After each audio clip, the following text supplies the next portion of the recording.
And so I recognize that this is a Labor Day weekend and perhaps worthy of a reflection on labor. So it should be, I think, of no surprise that Judaism has a lot to say about how we do work and how we work for a living.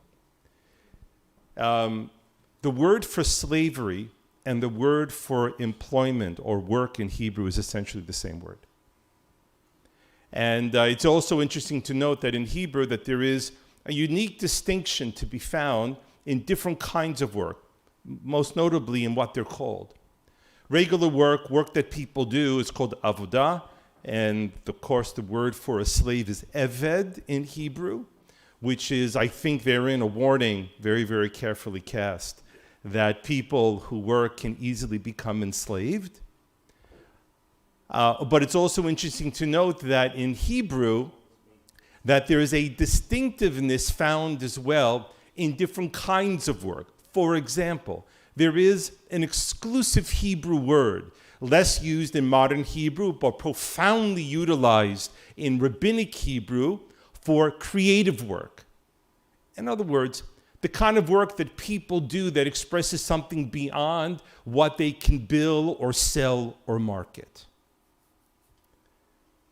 This idea, of course, of how we work and how we go about doing what we work is not a small thing at all. Consider this, that the very first mitzvah, the first commandment to be listed in the Torah after the Ten Commandments is about slavery, which on a theological level shouldn't be surprising at all to us, because the Ten Commandments, above all else, first and foremost, is the proposition that there can be no true slavery except to God, that we enslave ourselves to God. And why do we enslave ourselves to God a priori in the context of the Ten Commandments? Because enslavement to God is not like enslavement to other things. But before I get to explaining that, we at least have to agree on one other thing. And that in this world and in this life, we will all be enslaved to something. That's the assumption. And what humans need to decide is what you will be enslaved to. Most people, by default, through no choice of their own, are enslaved to the most baseless things, to the things that they're marketed on, the things that they believe will transform them in how they look in other people's eyes. But the outstanding argument that Judaism makes over and over again is that you do have a choice in what you're enslaved to. You don't have to be someone who follows the flock and crowd. That if, in fact, there are choices to be made in what you will enslave yourself to, choose the better of all of them. And why is God the better of all enslavements? Because when you chase the marketing schemes, the things that are sold that you're told to buy, you're serving someone or something that profits off of what you do and what you make and what you buy.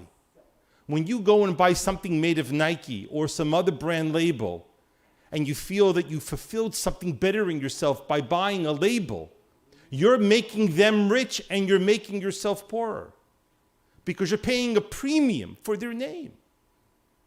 But the thing is, when you're enslaved to God, because God, in the Kantian sense, God is God, and so God is God, and so God needs nothing from you, what God demands of us is that we only do the better for ourselves. That was the inherent revelation of the Exodus itself, of the Jews being taken out of Egypt. Was the realization that you can do nothing for God. There is nothing that you could do to satisfy God. So when God asks us to do something, it is actually only for the betterment of who we are.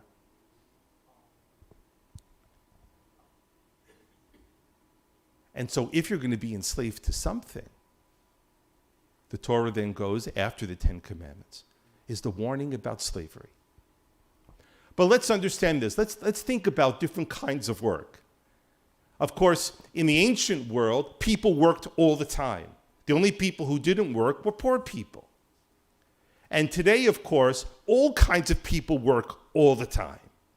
So let's think about different kinds of work. There was a fascinating work written by a researcher at Harvard years ago. It was a book by Joanne Chula. It was called The Working Life.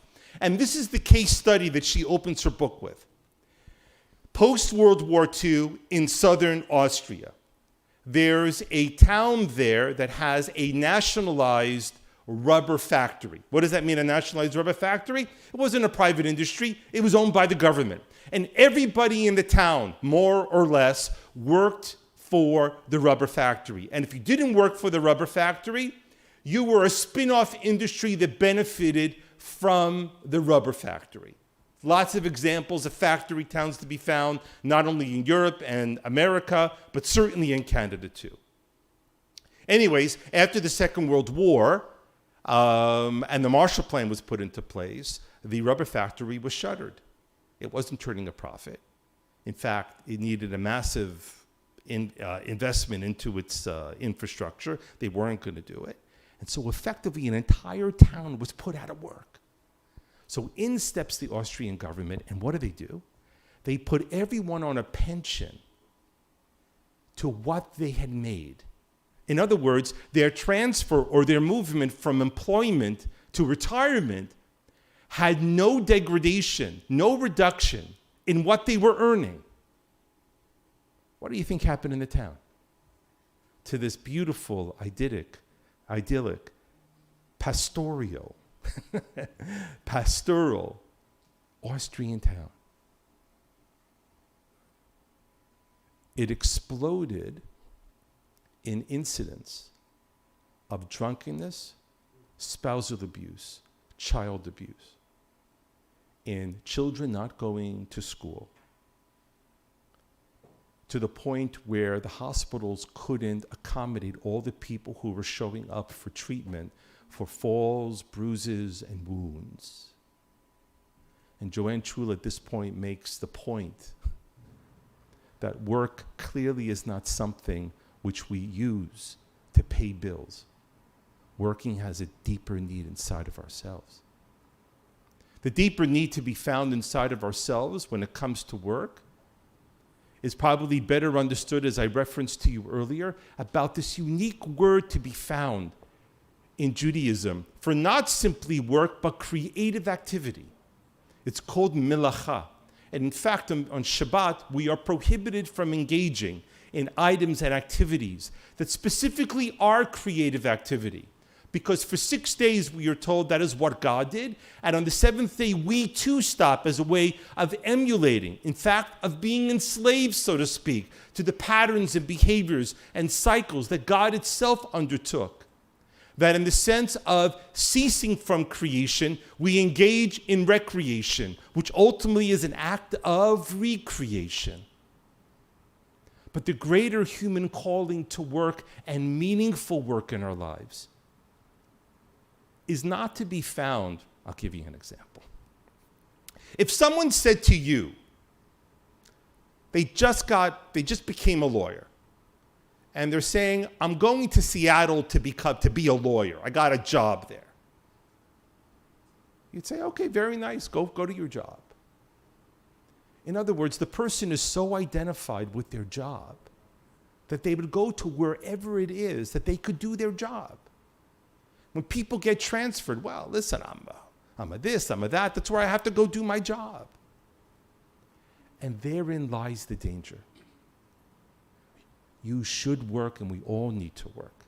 As I get older in life, I realize how important and critical it is for a person to wake up in the morning and realize that they can do things that make a difference in this world, that we're productive, and our actions, in fact, make people's lives better. But the danger in our work is never to be enslaved. And in this little Talmudic story, which you can flip many times over into lots of different conclusions, goes like this. There was a great Talmudic scholar who's known as Choni Magal, Choni the circle maker. And he's walking through a field one day, and he sees an old man planting a tree. And he turns to the man and says, you know, old man, you're never going to live long enough to enjoy the fruit or the shade of this tree. You're wasting your time. And the man turns up to the rabbi and says, but Rabbi, you know, the world is filled with people who have planted trees who've never lived long enough to enjoy its fruit or its shade. And famously, the man answers the rabbi and says, I am planting this for those who come after me. Afterwards, the story continues. And Choni, the rabbi, wants to find the man to go talk to him again. And the text tells us that he can't be found. He's not there anymore. Which is to say, he didn't devote his entire life to planting trees. But the message of devoting ourselves to things that leave the things better for those who come after us is the great call of work that we all have in our hands. Shabbat Shalom.